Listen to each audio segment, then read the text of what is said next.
Tu dia roti sangkaya kita sudah sampai. Terima kasih dia.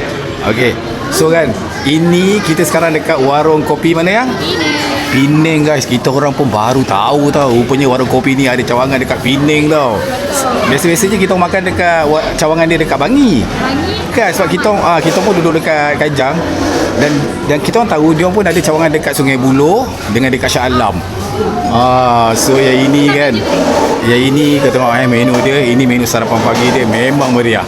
Yang ini kita ada lontong, kita ada roti sarang burung, kita ada mi kari daging, lontong darat, mi rebus tulang, nasi lemak paru yang kita nak makan kena kenduri ni. Kenduri dan makan.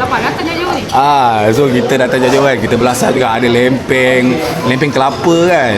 Lepas tu roti titau. Ini air guys, air ni champion. Ni air apa ni dah tak ingat dah. Teh tarik lele. Teh tarik ais lele. Ini kopi Vietnam guys, kopi Vietnam. Korang kena datang tau makan kat sini tau. Sebab tempat ni kan dia sediakan makanan selera kampung tau dan klasik. Kau tengok crowd dia. Tu dia.